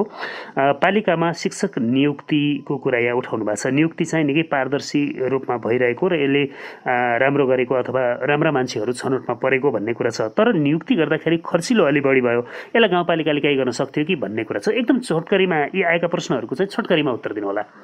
धेरै धेरै धन्यवाद। यो चाहिँ हामीले योभन्दा अगाडि पनि पटक पटक चाहिँ शिक्षक छनौट गर्दाखेरि पारदर्शी हुनुपर्छ, योग्य र सक्षम मान्छे आउनुपर्छ, हाम्रो मान्छे होइन राम्रो मान्छे आउनुपर्छ भनेर त्यो किसिमको चाहिँ एउटा हामीले चाहिँ नियम बनायौँ। त्यो अनुसार चाहिँ हामी अगाडि बढाएका छौँ। मलाई पनि चाहिँ योभन्दा अगाडि चाहिँ केही चाहिँ खर्चिलो भन्ने कुरा त थियो र चाहिँ हामीले चाहिँ समग्र रूपमा के पनि गऱ्यौँ भने चाहिँ जे जति चाहिँ खाली हुन्छ एकमुष्ट रूपमा गाउँपालिकाले चाहिँ नियुक्ति गरेर छनौट गरेर तत्त ठाउँमा चाहिँ पठाउने, शिक्षकलाई पठाउने भन्ने नै थियो। तर विविध कारणले चाहिँ त्यो सफल हुन सकेन र पनि चाहिँ केही चाहिँ त्यस्तो चाहिँ भयो होला नभएको भन्ने चाहिँ भन्न सकिन्न। किनभने चाहिँ त्यहाँ चाहिँ त्यो एउटा जवाफदेहीता कुरा पनि पहिला पनि के भनेको नि हामीले चाहिँ लिखित रूपमा त निर्णय गरिए होइन कार्यपालिकाले, तर पनि चाहिँ मौखिक रूपमा चाहिँ विज्ञहरू छनौट गर्ने र त्यहाँ त्यो पारिश्रमिक लिने क्रममा चाहिँ नलिम भन्ने थियो। त पछाडि चाहिँ होइन आने यताउता गर्दाखेरि लिनुपर्छ भन्ने किसिमको 2000 लिने चाहिँ त्यसो भयो भन्ने हो। अहिले अलिकति चाहिँ कता के भएछ भन्ने कुरा चाहिँ सुनियो। त्यसलाई सुधार गर्नको लागि चाहिँ बरिघाट गाउँपालिकाले पहल गर्नेछ र त्यसो त्यो अलिकति खर्चिलो होइन, अलिकति त्यो विज्ञहरूलाई व्यवस्थापनको लागि पारिश्रमिक त सामान्य रूपमा काम गरिसकेको त दिनु पर्यो, चाहिँ कसैको पारिश्रमिक हरण त गर्नु भएन, तर पनि त्यसलाई चाहिँ व्यवस्थित गरेर जाने कुरामा चाहिँ बरिघाट गाउँपालिका प्रतिबद्ध छ। अनि अर्को एउटा प्रश्न छ, यो खोप सञ्चालनमा 18 वर्षभन्दा माथिका विद्यार्थीहरूले छिमेकी पालिकाहरूमा लगाइरहेको, बरिघाट गाउँपालिकामा यो 12 कक्षाको परीक्षा दिने विद्यार्थीले मात्रै लगाए, 18 वर्ष पुगेका बालबालिकाहरूले विद्यार्थीहरूले त पाउनुपर्ने होइन र यस विषयमा खास के भइरहेको होला भनेर सोध्नु भएको छ। यस्तो छ यो चाहिँ लाउनु पर्ने सबैले हो चाहिँ यो हामी सबैको कर्तव्य र अधिकारको कुरा हो तर पनि के भन्दाखेरि यो चाहिँ के हुँदो रहेछ भने त्यो अर्कोमा देख्ने हामीले चाहिँ आफ्ना नदेख्ने रहेछ कि अथवा यो त आफ्नो विधि छ प्रक्रिया छ त्यो अनुसार चाहिँ हामी काम गरिरहेका छौँ त्यो काम गरिरहेको हुनाले आउने कुरा खोप आउने कुरा लाउने कुरालाई चाहिँ त्यो त निरन्तरता छ लगाइन्छ त्यो चाहिँ राज्यकै चाहिँ दायित्व र कर्तव्य हो यो बडिघाट गाउँपालिका नि कसैलाई छुट्याउने कसैलाई नछुट्याउने भन्ने कुरा होइन बडिघाट गाउँपालिकाले अरू चाहिँ गाउँपालिका भन्दाखेरि अथवा बाहुन जिल्ला सबभन्दा बढी खोप लाउने गाउँपालिका बडिघाट नै हो त्यस कारणले चाहिँ देख्ने कि चाहिँ कसरी चाहिँ कुन दृष्टिकोणले कुन नियतले उहाँले चाहिँ त्यो भन्नुभयो त्यो कुरा त मलाई होइन प्रश्न छैन त्यस कारणले पनि केही भएला कोही देखिने यताउता गरे कसै हल्लाबाट नि फल्ना लायो भन्ने पनि होला तर वास्तवमा एक्चुअल कुरा के हो भन्दाखेरि बागलुङ जिल्लाको सबभन्दा बढी चाहिँ खोप लाउने चाहिँ पालिका भनेको चाहिँ बडिघाट गाउँपालिका दावाका साथ भन्छु र फेरि पनि आएको कुराहरूलाई चाहिँ त्यो हामी नलाउने कुरा भन्ने चाहिँ यसको लागि पहल कदम भएको छ आएसम्म हामी आफै उत्पादन गर्दैनौँ अरूले दिने हो दिएर लिने कुरा हो र बागलुङ जिल्ला आएको खोपहरू चाहिँ सबभन्दा बढी चाहिँ लाउने काम चाहिँ बडिघाट गाउँपालिका गरेको छ त्यसको लागि चाहिँ कसरी भन्नुभएको छ त्यस कारणले चाहिँ हो ठिकै हो 12 कक्षामा लाउनु भयो अरूले नलाउनु भएको छ भन्ने कुरा चाहिँ त्यो स्वाभाविक हो चाहिँ केही लाइएको पनि छैन त्यो आएको नआएको कारणले चाहिँ यहाँ चाहिँ कसैलाई चाहिँ बायस गरेर कसैलाई केही गरेर होइन हामी चाहिँ लाउने क्रमलाई यसलाई निरन्तरता दिने क्रम चाहिँ बडिघाट गर्नेछ त्यसको लागि चाहिँ म यही भन्न चाहन्छु उहाँलाई ढालेन्द्र रायमाझीले सोध्नु भएको छ विगतमा भएका कामबाट आम मानिसले बिर्सनै नसक्ने कुनै एउटा काम चाहिँ सुन्न पाए आभारी हुने थिएँ अध्यक्षज्यूको मुखबाट भन्नुभएको छ धेरै धेरै धन्यवाद उहाँसँग त मेरो चाहिँ लामो समस्या धेरै अगाडिसँग पनि चाहिँ भेटघाट हुने कुराकानी हुन्थ्यो अथवा त्यो निर्वाचन भइसकेपछि उहाँसँग 2 पटक मात्रै भेटघाट भयो त्यस कारणले चाहिँ उहाँलाई आउनु पर्यो चाहिँ हेर्नु पर्यो चाहिँ घर बसेर चाहिँ कुरा मात्रै गरेर भएन बडिघाट गाउँपालिकाको चाहिँ 6 करोडको चाहिँ भवन चाहिँ सम्पन्न भइरहेछ अब हामी उद्घाटन कार्यक्रममा उहाँलाई चाहिँ माघमा उद्घाटन गर्ने भन्ने छ हुन त हाम्रो त्यो चाहिँ कार्यक्रम चाहिँ मौसममा सक्ने हो चाहिँ तर चाहिँ कोभिडको कारणले गर्दाखेरि 2 महिना पछाडि सक्छौँ भन्ने कुरा भएको छ त्यसकारणले उहाँलाई सबभन्दा महत्त्वपूर्ण काम पनि बडिघाट गाउँपालिकाको प्रशासकीय भवन चाहिँ 6 करोडमा सम्पन्न भएको छ त्यही अगाडि हेर्नु होला चाहिँ 6 नम्बरमा नि कभर हल चाहिँ सम्पन्न हुँदैछ त्यही पारी 9 नम्बरमा चाहिँ वार्ड कार्यालय सम्पन्न भएको छ त्यस्तै गरेर चाहिँ त्यो 7 नम्बरको माथि चाहिँ वार्ड कार्यालय सम्पन्न हुँदैछ धेरै ठाउँमा सम्पन्न हुन्छ र स्वास्थ्यको लागि आधारभूत स्वास्थ्य अस्पतालको लागि नि 18 करोडमा टेन्डर भएर काम सुरु भएको छ त्यस्तै गरेर चाहिँ हामी बडिघाट 2 मै चाहिँ वार्ड कार्यालय भएको छ स्वास्थ्य भवन भएको छ दर्लिङमै चाहिँ 1 करोड चाहिँ 35 लाखको चाहिँ स्वास्थ्यको कार्यक्रम चाहिँ सुरु भइसकेको टेन्डर भइसकेको छ धेरै ठाउँमा चाहिँ कार्यक्रम भएको छ त्यसकारणले उहाँले जिज्ञासा चाहिँ अलिकति चाहिँ सकारात्मक रूपले हेर्नु पर्यो चाहिँ त्यो भयो भने चाहिँ राम्रो होला यस्तै गरेर कृष्ण प्रसाद घिमिरेले एउटा प्रश्न सोध्नु भएको छ उहाँले सोधेको प्रश्नका केही उत्तरहरू त आइसकेको छ जस्तो पनि लाग्छ उहाँले चाहिँ अहिलेसम्म प्रमुखज्यूले चुनावी घोषणापत्रमा उल्लेख गरेका उल्लेखनीय 5वटा प्रमुख कार्यहरू कुन कुन सम्पन्न गर्नुभयो बुँदागत रूपमा बताइदिनु भयो भने आभारी हुने थिएँ भनेर लेख्नु भएको छ कृष्ण प्रसाद घिमिरेले यसको धेरै उत्तर त आइसकेको छ तैपनि चासो र जिज्ञासा राख्नु राम्रो कुरा हो त्यसकारण उहाँको अगाडि आफैले जग्गा दिएर त्यत्रो चाहिँ 6 करोडको भवन चाहिँ सम्पन्न हुँदैछ हामी चाहिँ करुणा चौर गुफा 45 सम्पन्न गरेका छौँ त्यस्तै गरेर हामीले चाहिँ वार कार्यालयहरू सम्पन्न गर्दैछौँ त्यस्तै गरेर विद्यालय धेरै ठाउँमा चाहिँ विद्यालयहरूको चाहिँ भौतिक संरचना भवनहरू सम्पन्न भएका छन् हामीले त्यस्तै थनपति मन्दिरको गेटहरू बनाइसकेका छौँ धेरै छन् यस्ता कुराहरू चाहिँ भनेर चाहिँ उ गर्ने छ नि तत्तर 5वटा भनेको चाहिँ मैले चाहिँ प्रत्येक 9वटा वार कार्यालय सम्पन्न हुँदैछन् प्रमुख प्रशासकीय भवन सम्पन्न हुँदैछ स्वास्थ्य कार्यालय सम्पन्न हुँदैछ अब सम्पन्न नहुने भनेको अब चाहिँ केही कामहरू छन् तीलाई सम्पन्न गर्ने अवस्थामा छ त्यसकारणले उहाँले चाहिँ जुन चाहिँ सकारात्मक कुरा चाहिँ गर्नुभएको छ त्यसकारणले उहाँलाई धेरै धेरै धन्यवाद र चाहिँ धेरै कुराहरू आइसकेका छन् र त्यो चाहिँ मैले भन्नै पर्दैन उहाँ आफै विज्ञ हुनुहुन्छ जान्ने हुनुहुन्छ गोविन्द मुना थापाले लेख्नु भएको छ बृहत बडिघाट खानेपानी आयोजनाले समेट्ने गाउँमा भिरकटेर पर्छ या पर्दैन पर्छ भने यो योजना कहिलेसम्म सम्पन्न हुन्छ यो बृहत खानेपानी योजना भनेको हामीले पहिला चाहिँ 4वटा वार्डलाई चाहिँ सम्पन्न गर्ने गरी चाहिँ गर्ने भनेर चाहिँ हाम्रो सोच थियो जस्तै चाहिँ रनसिंह केतेनी जलजला ग्वालीचौर र भीमकेथे भन्ने थियो। अहिले चाहिँ त्यो योजनाले त्यति विराट खानेपानी भनेर सम्झ्दैन। किन सम्झ्दैन भने त्यही लिफ्टिङकै कार्यक्रम छ अनि चाहिँ चमेरेबाटै लिफ्टिङ गर्ने कार्यक्रम छ। त्यस कारणले चाहिँ विराट खानेपानी योजनाले सम्झ्दैन। त्यसका त्यहीँबाट नै चाहिँ लिफ्टिङको काम गत सालबाट चाहिँ सुरु भएको छ। त्यसले चाहिँ आस्ते आस्ते चाहिँ यो वर्ष सम्पन्न होला। त्यस कारणले चाहिँ धोको हुनु विराट खानेपानी योजनाले चाहिँ भिरकटालाई सम्झ्दैन। भिरकटालाई सम्झ्दैन, तर लिफ्टिङले यो असार मसान्त भनौँ न आगामी वर्षमा त्यहाँका मान्छेहरूले पानी खान पाउँछन्। अपिल खरेल र गणेश थापा दुवैजनाको प्रश्न एउटै छ। उहाँहरूले चाहिँ यो बडिघाट गाउँपालिकाको वडा नम्बर 5 यो नुवार रेमीबाट तालकोट 4 नम्बर जानेका लागि स्थानीय तहबाट बजेट चाहिँ विनियोजन किन हुन सकेन भनेर चाहिँ लेख्नु भएको छ। दुईजनाको प्रश्न एउटै छ। यसो छ चाहिँ हाम्रो बाटो चाहिँ धेरै ठाउँमा चाहिँ बाटोहरू निर्माण भएको छन् र चाहिँ स्थानीयबाट पर्नु अथवा प्रदेशबाट पर्नु अथवा सङ्घबाट पर्नु अन्यथा होइन, बजेट एउटै नै हो, जहाँबाट परे नि पर्ने नै हो।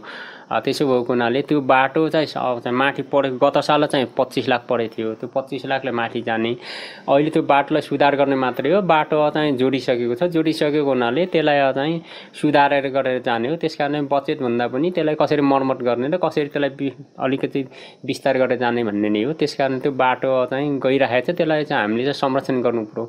प्रश्न मात्रै राखेन भएन, हाम्रो जिम्मेवारी दायित्व के हो। परनिर्भर मात्रै भएन, आत्मनिर्भर भएर त्यसलाई चाहिँ पहल कदमी सबैले गर्नु पर्यो। गाउँपालिकाले मात्रै गरेर हुँदैन। हामीले सानातिना काम गर्ने कुराहरू काम गर्नु पर्यो, त्यहाँ यताउता गर्नु पर्यो। हाम्रो प्राकृतिक वातावरण ध्वस्त पारेर धेरै ठाउँमा बिगाऱ्यौँ। त्यस कारणले बाटाहरू चाहिँ खनेर मात्र नहुँदो रहेछ, चल्नु पर्यो।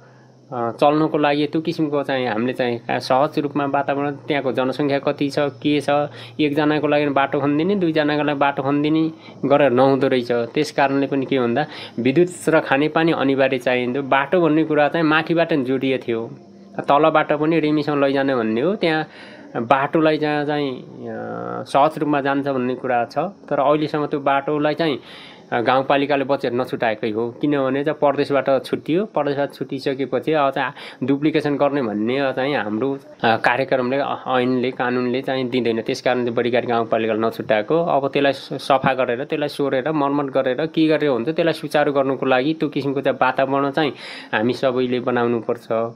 त्यो भयो भने राम्रो होला। त्यस्तै गरेर सागर पोखरेली कान्छोले लेख्नु भएको छ, यो प्रधानमन्त्री स्वरोजगारमा आएको बजेटलाई व्यवस्थित तरिकाले हरेक तहमा बेरोजगार भएर विदेशिनु परेको आफ्नो सिपलाई अरूको हातमा बेच्नुपर्ने हामी जस्ता हजारौँ युवा अनि केही गर्न खोजे पनि आर्थिक समस्याले आउने आफ्नै ठाउँमा केही नयाँ तरिकाले कुनै पनि व्यवसाय गर्न गाउँपालिकाले के कति सहयोग गर्न सक्छ होला, युवा स्वरोजगार कोषबाट कतिसम्म सहयोग पाउन सकिन्छ होला भनेर उहाँले चाहिँ आफ्नो गुनासो राख्नु भएको छ। धेरै धन्यवाद। यो प्रधानमन्त्री स्वरोजगार कार्यक्रम भनेको हाम्रो चाहिँ गत साल 52 लाख आयो पहिलो, पछाडि चाहिँ 1 करोड झन्डै आएको थियो। त्यहीमा चाहिँ यो कार्यविधिले गर्दाखेरि हामीलाई चाहिँ बडो समस्या पारो र 100 दिन चाहिँ काम गर्ने भन्ने थियो। 100 दिनमा 512 रुपियाँ 17 हो, 517 हो, 517 512 रुपियाँ कन्सल्टेन्सी काट्दाखेरि चाहिँ 512 रुपियाँ पाउने। त्यो सबै काम चाहिँ सम्पन्न हुन सकेन। अब चाहिँ वैशाख फागुन चैतमा मात्रै चाहिँ त्यो कार्यविधि आयो। त्यो किसिमको चाहिँ काम भएको नाम थोरै काम गर्न सकियो। अब चाहिँ त्यो फेरि के रहेछ भने 512 मा हामी गर्दैनौँ भन्ने चाहिँ धेरै रकमहरू फ्रिज गयो। प्रधानमन्त्री जुन कार्यक्रम लोकप्रिय कार्यक्रम त हो, तर पनि के भन्दाखेरि विविध कारणले गर्दाखेरि नम्स चाहिने, ती चाहिने, ऊ चाहिने के हो चाहिँ चाहिने भएको हुनाले त्यसले चाहिँ गाह्रो भएको छ। त्यस कारणले जसले काम गर्नुपर्ने त्यसले काम गर्दैन। काम नगरेको कारणले पनि चाहिँ त्यो चाहिँ 500 ले के हुन्छ र भन्ने छ। 200 को भात खाने, मासु खाने 300 हुन्छ, खाजा 100 हुन्छ, 400 जान्छ। चाहिँ त्यो 112 रुपियाँ के हुन्छ र के पाल्न सकिन्छ भनेर काम पनि नगरिदिने यस्तो अवस्था भएको हुनाले पनि चाहिँ गाह्रो। पहिला चाहिँ हामी 1000 रुपियाँ र चाहिँ 850 ले चाहिँ काम गर्नुभयो, खुरुखुरु काम गर्नु, सबै ठाउँमा काम गर्नु। त्यसले गर्दाखेरि हामीले चाहिँ वार्ड नम्बर चाहिँ 5 मा हामीले चाहिँ प्रतीक्षालय भने चाहिँ मृत्यु हुने मान्छे यताउता दाह संस्कार गर्ने ठाउँ बनायौँ। 6 मा त्यही किसिमको बनायौँ, 7 मा त्यही किसिमको बनायौँ, 8 मा चाहिँ प्रतीक्षालय बनायौँ, 2 मा चाहिँ सिँचाइ भनेर बनायौँ। त्यहाँ त्यति राम्रो भएन। 8 मा बाटो, 10 मा बाटो, 1 मा बाटो यस्तै गरी बनाइयो। अर्को वर्ष हामीलाई त्यति राम्रो किसिमको चाहिँ भएन।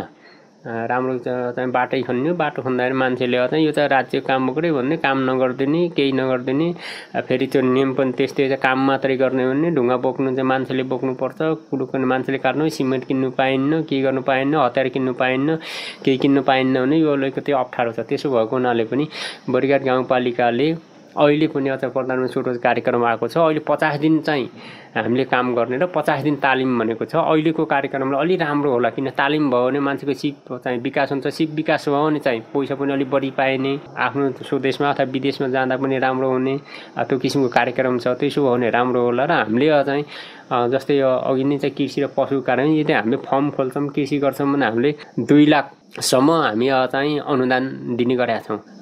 त्यसो भयो भने चाहिँ अब तपाईँले चाहिँ पेसा गर्नु, पशुपालन अथवा भैँसी पालन, बाख्रा पालन अथवा कृषि कार्यक्रम गर्नुभयो भने, दर्ता गर्नुभयो भने, सबै किसिमको गर्नुभयो भने हामी चाहिँ 2 लाखसम्म दिने गरेका छौँ। अहिले पनि त्यो बजेट छ। त्यो बजेटको लागि चाहिँ यहाँहरूले चाहिँ नियमपूर्वक आउनु पऱ्यो। त्यो किसिमको चाहिँ उ गर्नु पऱ्यो। केही सङ्घले पनि दिन्छ, केही प्रदेशले पनि दिन्छ। त्यो भयो भने हामीले चाहिँ यो रोजगारलाई अलिकति व्यवस्थित गरेर अगाडि जान सकिने व्यवस्थापन गर्न सक्छ बडिघाट गाउँपालिकाले। त्यही खालको प्रश्न रहेछ आरुष घिमिरेको पनि। युवा स्वरोजगार बन्न बडिघाट गाउँपालिकाले के प्रोत्साहन दिएको छ? यसको लगभग उत्तरहरू त आइसकेको जस्तो लाग्छ। तर अब बडिघाट गाउँपालिकाले युवाहरूलाई अझै स्वरोजगार बनाउनका लागि थप केही व्यवस्थापनहरू पनि गरिरहेको छ। त्यो 2 लाखको अनुदान बाहेक अरू ऋणमा भनौँ न माथिबाट अब सर्टिफिकेट धितो राखेर ऋण पाउने भन्ने व्यवस्थाका कुराहरू पनि छन्। तर त्यो गाउँपालिकामा कार्यविधिहरू आएको छ कि छैन? यहाँले अगाडि पनि भन्नुभयो प्रधानमन्त्री स्वरोजगारको कार्यविधिले गर्दा धेरै समस्या भयो, हामीले सोचे जस्तो भएन भनेर यहाँले भनि पनि सक्नु भएको छ। त्यस्तै खालको कुनै प्रोत्साहनका अरू कुनै योजना पनि ल्याउनु भएको छ? होइन, हामीले चाहिँ लक्षित वर्ग भनेर युवा कार्यक्रम, युवा भनेर पनि हामीले चाहिँ छ, महिला छ, ज्येष्ठ नागरिक छ, सबैलाई चाहिँ त्यो किसिमको चाहिँ दलित कार्यक्रम भनेर ल्याएका छौँ। झन्डै हामीले चाहिँ 1 करोड बराबरकै कार्यक्रम छ। त्यसमा चाहिँ हामी चाहिँ लाउनु पऱ्यो, त्यो किसिमको चाहिँ गर्नु पऱ्यो। हामी तालिम दिन्छौँ। अहिले पनि प्लम्बिङको तालिम छ। गत साल हामी चाहिँ हाउस वायरिङको तालिम गऱ्यौँ। अहिले प्लम्बिङको तालिम दिने थुप्रै तालिमहरू चाहिँ हामी गराएका छौँ। कृषि तालिम गराएका छौँ, पशुको तालिम गराएका छन्, सबै किसिमको तालिमहरू छन्। तालिमहरूमा चाहिँ सहभागी हुनु पऱ्यो। त्यो किसिमको चाहिँ कार्यक्रममा चाहिँ आउनु पऱ्यो। त्यो भयो भने हामीले चाहिँ जस्तै अरू कामहरू पनि गर्ने। चाहिँ जस्तै हामी प्रदेशले पनि तालिमको लागि राख्छ, कहिलेकाहीँ सङ्घले पनि तालिम भनेर राख्छ। ती तालिमहरूमा चाहिँ हामी सहभागी भएर गऱ्यौँ भने गाउँपालिकाले गत साल पनि चाहिँ खाने बस्नेको चाहिँ व्यवस्था गरेको थियो। अहिले यो अन्तिम वर्ष भएको हुनाले हामी चाहिँ खाने बस्नेको त गर्न सक्दैनौँ। तर पनि के भन्दा तालिम चाहिँ अहिले पनि छ। अहिले प्लम्बिङको तालिम चाहिँ खुलिरहेको छ। अब केही समय 20 जनालाई हामी यहीँ दिने भनेका छौँ। उहाँ चाहिँ त्यस्तो हुनु भने हामी चाहिँ सहयोग गर्छौँ। त्यसको लागि चाहिँ कामको लागि अब चाहिँ उहाँहरू चाहिँ इच्छुक हुनुहुन्छ अथवा दाजुभाइ दिदीबहिनी नजिकका हुनुहुन्छ भने पठाइदिँदाखेरि चाहिँ तालिममा हामी सहभागी गराउन सक्छौँ। खाजा खर्च चाहिँ रु 100 छ। र चाहिँ के भनेको अस्ति चाहिँ सामान्य गरेर एकजना मात्रै पठाउने, त्यसलाई चाहिँ हामी चाहिँ निश्चित रूपमा चाहिँ टाढाकोलाई नजिककोलाई चाहिँ खाने बस्ने नगर्ने, चाहिँ टाढाको छ भने खाने बस्ने छन् व्यवस्था गर्ने कि भन्ने चाहिँ सोच बनाएको छ, निर्णय गरे होइन। त्यो भयो भने हामी चाहिँ उहाँहरूलाई सहभागी गराउने, उहाँहरूलाई प्रोत्साहन गराउने, सिप दिने, उहाँहरूलाई जानकारी दिने र गर्न सकिन्छ। ऋण जस्तै हाम्रो चाहिँ अहिले चाहिँ यो सानो किसान विशेष कार्यक्रम पनि छ। त्यो चाहिँ जस्तै सुनौलो स्वास्थ्य कार्यक्रम छ। तिनी सबैमा हामी चाहिँ इन्भल्भ गराएर युवाहरूलाई अगाडि बढाउन सक्ने चाहिँ वातावरण बन्न सक्छ। त्यस्तै गरेर अर्को प्रश्न राख्नु भएको छ बिमला वन, उहाँ बडिघाट गाउँपालिका वडा नम्बर 2 काँडेरुखबाट रहेछ। विकास गर्नु राम्रो पक्ष हो, तर विकास गर्दा त्यसबाट हुने जोखिम पहिचान गर्न सकिएन भने विकासबाट नै विनाशको ठुलो भय बिहोर्नुपर्छ। हजुरलाई अवगत भएको कुरा हो, हाम्रो बडिघाट गाउँपालिका वडा नम्बर 2 काँडेरुखमा मध्यपाडी लोकमार्गको आकाशी पुल साथै बडिघाट गाउँपालिका 2 राक्सेबाट बडिघाट गाउँपालिका वडा नम्बर 1 जोड्ने दगा जोड्ने बाटोमा ढल व्यवस्थापन हुन नसक्दा बर्खायाममा माथिबाट आएको ढलका कारण वर्षेनी काँडेरुख तथा राक्से क्षेत्रमा रहेका बस्तीहरू विस्थापित हुनु परेको छ। मानवीय क्षति नभए पनि भौतिक क्षति वर्षेनी बिहोर्नु परेको छ। हामी बासिन्दाहरू पानी पर्दाखेरि कति बेला खोलो आउने हो भनेर रातिमा पनि कुरेर बस्नुपर्ने अवस्था छ। 3 वर्ष बितिसक्दा पनि सम्बन्धित निकायले विस्थापित परिवारलाई केही रकम दिएर मात्र टार्ने काम गर्यो, तर त्यस क्षेत्रमा ढल व्यवस्थापनको निमित्त कुनै पनि कार्य गर्न लागेको जस्तो लाग्दैन। के हामीहरू सदैव त्रासले रातभरि सुत्न नपाउने नै हो कि सम्बन्धित निकायले त्यस क्षेत्रको बाटोमा नालीको व्यवस्था गरेर ढल व्यवस्थापन गर्छ कि मानवीय क्षतिको प्रतीक्षा कुरेर बसेको हो? भनेर सोध्नु भएको छ। र यो सँगै म अर्को जोडेर अर्को दुर्गा घरतीले पनि सोध्नु भएको छ। उहाँले पनि यो मध्यपहाडी लोकमार्गमा खास गरी यो नाली व्यवस्थापन भनेको यो त मध्यपहाडी लोकमार्गले गर्ने होला, तर पनि त्यसका लागि यहाँहरूले दबाब सिर्जना गर्ने होला। त्यो नालीहरू नकाटिएको यो ढोडिया चौर आसपासको क्षेत्रमा भएको जोखिमको विषयमा उहाँले चाहिँ यो कुरा गर्नुभएको छ। र त्यो ढोडिया चौरदेखि मर्यानघाटसम्म जाने बाटो पनि बिग्रिरहेको भनेर उहाँले जोड्नु भएको छ। त्यस्तै गरेर महलाल पौडेलले पनि यस सन्दर्भमा एउटा प्रश्न सोध्नु भएको छ। यो मध्यपहाडी लोकमार्गमा निकै खाल्डाखुल्डी परिरहेका छन् र दुर्घटनाको जोखिमहरू पनि भएको छ। योभन्दा अगाडि आकाशी पुल नजिक दुर्घटना पनि भएको थियो। यस्ता खाल्डाखुल्डीहरू यो मध्यपहाडी लोकमार्गलाई व्यवस्थित गर्न पनि यहाँहरूले कुनै भूमिका गर्न सक्नुहुन्न अथवा यहाँहरूले प्रयत्न चाहिँ के गरिरहनु भएको छ भन्नुभएको छ। यो मैले दुईवटा प्रश्न एकै ठाउँ जोडेँ तीनजना साथीहरूको। मध्यपहाडी पुष्पलाल लोकमार्ग भनेको यो चाहिँ सङ्घ सरकार मातहत पर्छ र गत साल टेन्डर भएको हो। 9 करोडमा चाहिँ टेन्डर भएको छ। यो दीपक अदैले चाहिँ टेन्डर लिएको अवस्था हो र हामीले पनि त्यहीमा चाहिँ नाली चाहिँ गऱ्यो। प्रधान सुयोजक कार्यक्रमबाटै हामी चाहिँ 25 लाख बजेट छुट्याएर हामी चाहिँ सोरौँ भनेर गत वर्ष हामीले चाहिँ योजना बनायौँ। पछाडि चाहिँ मध्यपहाडीले हामी आफै सोर्छौँ भन्ने किसिमको थियो। त्यो बजेट हामी चाहिँ अन्त चाहिँ ट्रान्सफर गऱ्यौँ।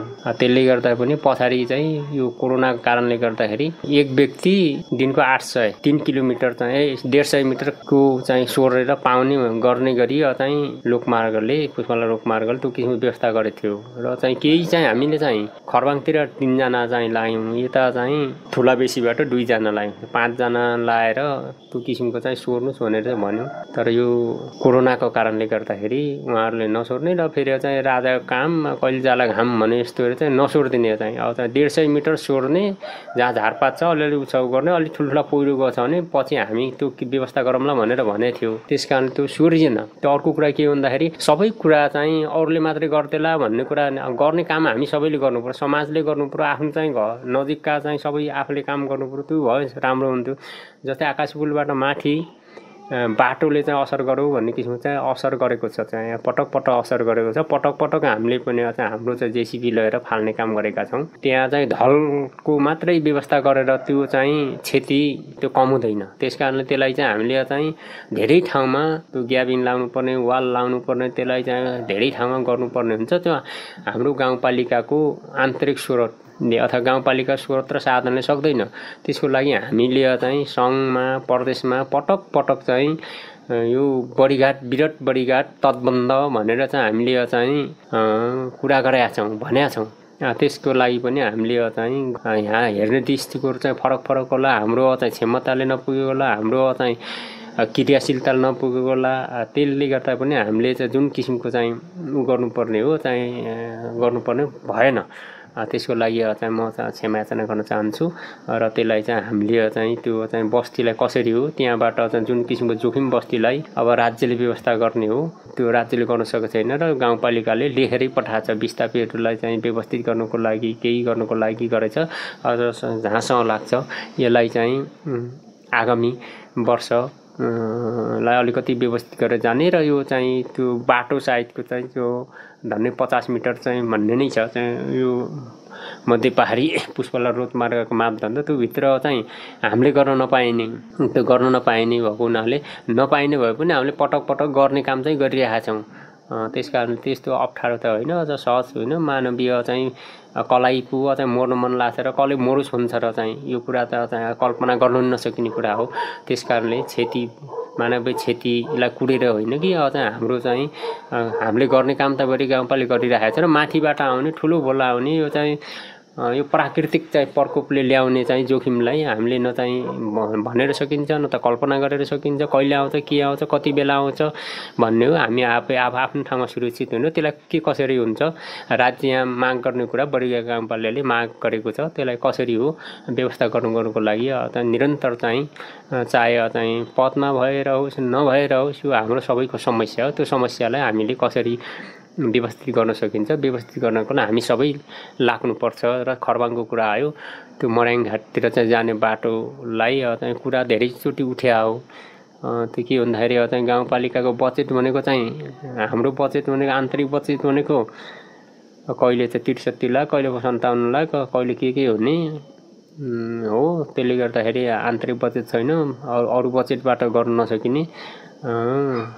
त्यसो भएको हुनाले त्यसलाई चाहिँ कसरी गर्न सकिन्छ लाई मिली सबै मिलेर अहिले नसकिए पनि आगामी वर्ष अलिकति हामी खुल्ला हुन्छौँ, किनभने हामी त खर्को मुक्त छाना मुक्त भनेर चाहिँ हाम्रो त 2.5 करोड चाहिँ त्यो पनि चाहिँ हामी अरू काममा लगाउन सकिन्छ। जस्तै चाहिँ यो प्रशासकीय भवनको लागि पनि 2 करोड पैसा चाहिँ यता लगानी गरेर त्यो पनि लगाउन सक्छ। त्यस्ता भयो भने भोलि बेला त्यस्ता नाली सोर्ने साना बाटो घोरेटो बाटो त्यस्ता गर्नु कामलाई आगामी वर्षबाट अलिकति चाहिँ सजिलो सहज हुन्छ। यस्तै गरेर म फेरि अर्को प्रश्न हरि केसीले लेख्नु भएको छ। गाउँपालिकाबाट उत्पादित फोहोर व्यवस्थापनको बारेमा गाउँपालिकाको रणनीति योजना के छ? अध्यक्षज्यूबाट सुन्न पाए पालिकावासी कृतज्ञ हुने थिए भनेर सोध्नु भएको छ। यो फोहोर त सबैको शत्रु नै हो, त्यसकारण शत्रुलाई व्यवस्थापन गर्नुको लागि सबैले चाहिँ पहल कदमी गर्नुपर्छ।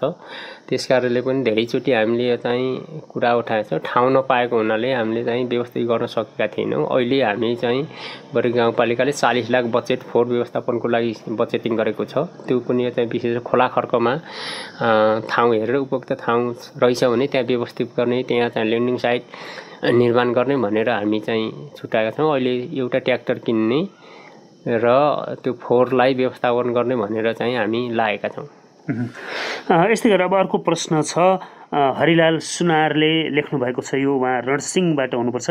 खानेपानी मानवीय जीवन रक्षा र जिउने माध्यमको पहिलो महत्त्वपूर्ण आधारभूत हो, आवश्यकता हो। रणसिंह नेटाखर्क मानव बस्तीको थालनीदेखि वर्तमानसम्म खानेपानीको चरम समस्या रहेको सम्पूर्णमा सर्वविदितै छ। यहाँका समुदाय 12 महिना घन्टौँ लगाएर थुप्रो जोखिम झेल्दै डोकोमा खानेपानी बोकेर मानव तथा पशु चौपायालाई खुवाउन बाध्य छौँ। यस समस्यालाई मध्यनजर गर्दै 2076 सालमा लिफ्टिङ खानेपानीको निम्ति बस्तीभन्दा करिब 500 मिटर माथि डाँडाबाट 1000 लिटरको पानी सङ्कलन ड्याम निर्माण पनि सम्पन्न भयो। त्यसपछि विनियोजित 5 लाख रुपियाँ फ्रिज भयो भन्ने सुनियो। कोद्वारा भयो किन गराइयो? त्यसपछि यहाँ कुनै पनि बजेट विनियोजित भएन। दिन प्रतिदिन यो संरचना जीर्ण हुँदै गइरहेको छ। आखिर यो कार्य बीचमा अल्पत्र नै पार्ने भए किन जनसरमदानमाथि लात मारियो या अधुरा सपना आश्वासन देखाइयो? यस्तै उहाँले यो कुरा लेख्नु भएको छ। तर यो उहाँले तस्बिरसहित यो कुरा पठाउनु भएको छ। यसको सन्दर्भमा त तपाईँ त्यहाँ एकदमै नजिकबाट जानकार हुनुहुन्छ भन्ने लाग्छ।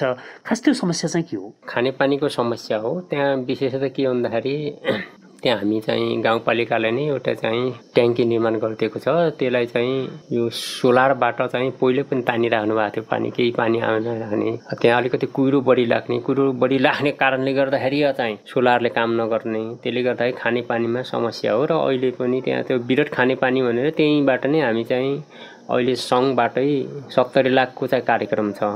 त्यो 70 लाख कार्यक्रम भएको हुनाले त्यसलाई चाहिँ हामी बढाउने त्यो भयो भने चाहिँ केही समयभित्र अहिले भर्खर तत्कालै त त्यो समस्या समाधान हुन्न। यो कोभिडले गर्दाखेरि गत सालबाट सुरु भएको छ त्यो लिफ्टिङ कार्यक्रम, विराट खानेपानी लिफ्टिङ भनेर। त्यसले गर्दा केही समय पछाडि त्यो खानेपानी समस्या समाधान हुन्छ। त्यसको लागि चाहिँ पिर मान्नु परेन। यदि भएन भने पनि हामीले चाहिँ यो उसँग नेवासँग त्यहाँ हेरिदिनु पर्यो, त्यहाँ माग छ, त्यहाँ समस्या छ, त्यसको लागि चाहिँ काम गरिदिनु पर्यो भन्ने छ। त्यहाँ गएर केन्द्रीय लाइन गयो भने केन्द्रीय लाइनबाट सहज रूपमा त्यो खानेपानी लिफ्टिङ गरेर माथि चाहिँ ट्याङ्की हाल्नुसँगै ट्याङ्की हालिसकेपछि ठुलो समस्या समाधान हुन्छ। त्यसको लागि यहाँहरूले प्रयत्न गर्नुहुन्छ। कति समय जति लाग्ला भनेर भन्न सकिन्छ? समय अवधि त भन्न सकिन्न। यो वर्ष त चाहिँ नेवाले पनि गर्दैन र तलको पानी अथवा लिफ्टिङ पानी पनि माथि आउन्न। त्यो काम अत्यन्तै धिमा गतिमा छ। फेरि अहिले यो वर्ष चुनावी वर्ष भएको हुनाले पनि काममा चाहिँ टेन्डर हुने, टेन्डर भइसकेपछि 4 जना पठाउने, कहिले चाहिँ के भन्ने कहिले के भन्ने, त्यसले गर्दाखेरि अझ ढिला सुस्ती भएको छ। सगोर त्यसलाई चाहिँ हामीले केन्द्रीय लाइन फेरि अहिले रणसिंहमा चाहिँ केन्द्रीय लाइन छैन। अन्त चाहिँ वैशाखसम्म सबै ठाउँमा चाहिँ केन्द्रीय लाइन चाहिँ सम्पन्न गर्छु भन्ने किसिमको चाहिँ विद्युत कार्यालयले भनेको छ। त्यहाँ यो वर्ष चाहिँ छैन। अर्को वर्षलाई चाहिँ केन्द्रीय लाइन जान्छ। केन्द्रीय लाइन गयो भने त्यसलाई चाहिँ सहज र सरल रूपमा चाहिँ अगाडि बढाउन सकिएला। हुन त त्यहाँ हाम्रो चाहिँ चाँचलघाटको चाहिँ विद्युत पनि छ। त्यसलाई अलिकति गर्न सकियो र केही गर्न सकियो भने त्यसलाई चाहिँ मेन्टेन गर्न सकिएला।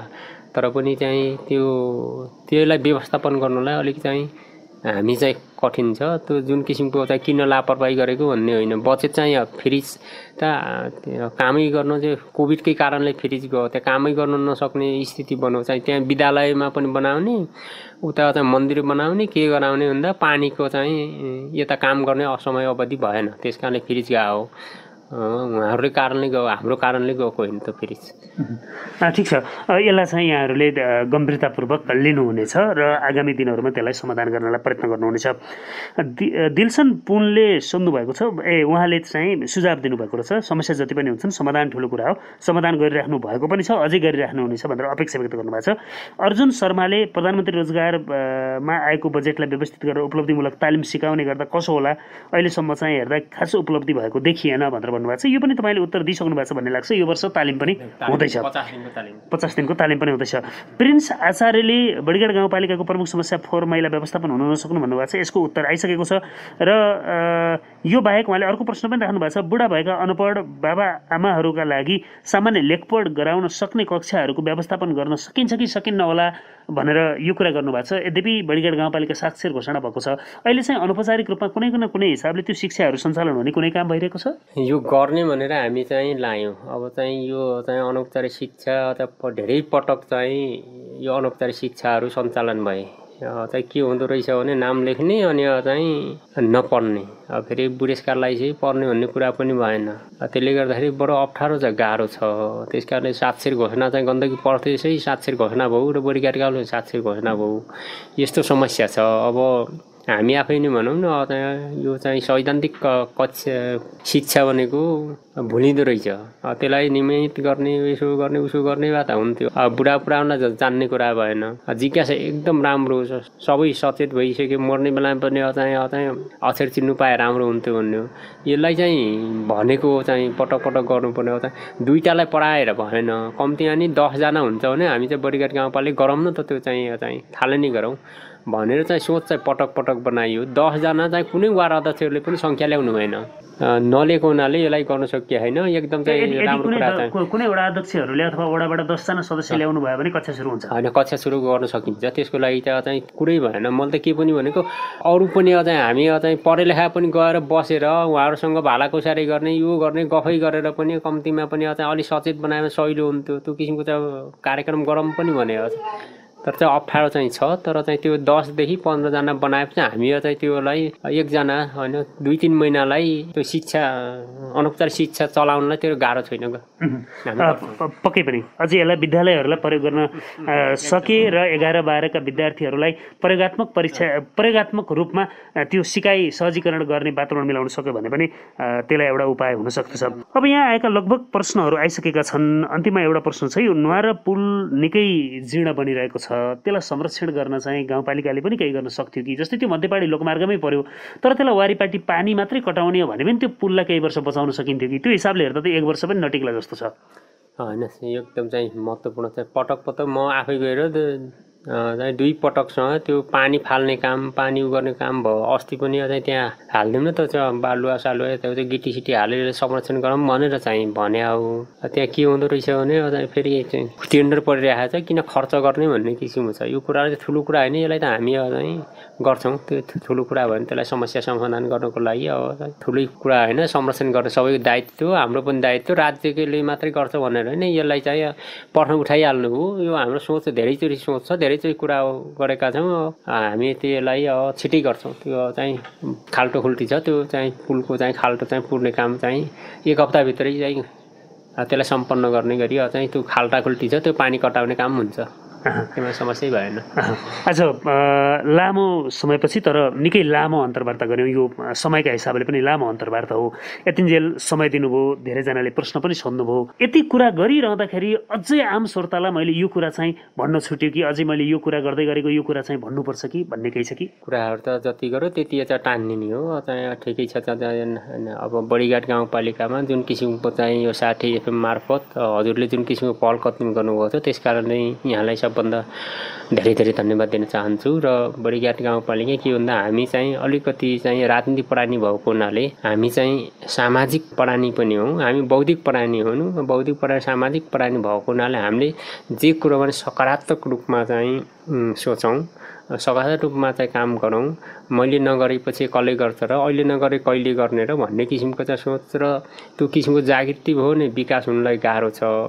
हामी चाहिँ परनिर्भर भयौँ, परजीवी भयौँ र चाहिँ प्रविधिले विकास हुन्न। त्यस कारणले हामीले चाहिँ विकासमा सबैको हातेमालो, सहभागी र सहअस्तित्व र जिम्मेदारी जवाफदेही सबै भयो भने कारण हामीले जिम्मेवारी जवाफदेही हौँ सबैले चाहिँ आफ्नो दायित्व र जिम्मेवारी गरौँ आफ्नो छर छिमेक गाउँ टोल सबैलाई सचेत बनाऊ विकास चाहिँ हामी आफै गर्ने हो पैसाले मात्रै गर्दैन भावनाले पनि गर्न सकिन्छ मिहिनेत परिश्रमले गर्नुहुन्छ कम्तीमा पनि हामी चाहिँ महिनाको एक दिन जस्तै श्रमदान आज परिवारको जीवन्त अभियान भन्ने छ योलाई मात्रै गर्न सक्यो भने पनि हामीले धेरै विकास गर्न सकिन्छ त्यसो भएको हुनाले केही मैले भन्ने क्रममा चाहिँ गल्तीहरू भने होला होइन गल्तीहरू चाहिँ त्यो मान्छे त्यो रूपमा सोचाइको त होइन कहिलेकाहीँ बोल्दाखेरि एकातिर हुन्छ त्यस्तो भएमा चाहिँ म चाहिँ क्षमा याचना गर्दै हामी सबै लागौँ सबै सहभागी हुनु निस्वार्थ हामी ढङ्गले आफ्नो छर छिमेक टोल सबै ठाउँमा चाहिँ गराउन चाहिँ हामी चाहिँ जनप्रतिनिधि शिक्षक कर्मचारी चाहिँ समाजसेवी राजनीतिक दल जो जहाँ जे छ हामीले अब सकारात्मक सोच गरौँ सकारात्मक रूपले चाहिँ हामी चाहिँ आफ्नो चाहिँ दायित्व जिम्मेवारी चाहिँ पुरा गऱ्यो भने विकास गर्नलाई त्यति ठुलो चाहिँ अप्ठ्यारो छैन असजिलो पनि छैन हामी सबै लायौँ भने कटिबद्ध भयौँ भने प्रतिबद्ध भयौँ भने विकासमा अगाडि जान्छौँ भन्दै जुन चाहिँ यो साथी मार्फत यहाँले जुन प्रश्न सोध्नुभएको छ यहाँलाई बडिघाट गाउँपालिका र व्यक्तिगत तर्फ यहाँलाई धेरै धन्यवाद दिन चाहन्छु र आगामी यस्ता कार्यक्रमहरूलाई पनि सुचारू गराएर जनतालाई सूचित गराउने जुन जिम्मेवारी दायित्व गराउनु भएको छ त्यो किसिमको चाहिँ कर्तव्य निर्वाह गर्नुभएको छ यो जुन सारथी एफएम टिम र यहाँलाई पनि म धेरै धन्यवाद दिन चाहन्छु हस् धन्यवाद नमस्कार हस् यहाँको समय र संवादका लागि धेरै धेरै धन्यवाद आजको कार्यक्रममा हामीले बडिघाट गतिविधिमा बडिघाट गाउँपालिकाका अध्यक्ष मेयर सिंह पाइजाज्यूसँग कुराकानी गरेका छौँ यो कार्यक्रम तपाईँलाई जस्तो लाग्छ त्यस्तै प्रतिक्रिया दिन सक्नुहुन्छ आजको कार्यक्रमबाट अध्यक्ष मेयर सिंह पाइजाज्यू सँगसँगै प्रविधिबाट साथ दिने अनिश पाठक र तिलक मगरसँगै म कमल पौडेल पनि आज्ञा चाहन्छु तपाईँको बाँकी समय शुभ रहोस् नमस्ते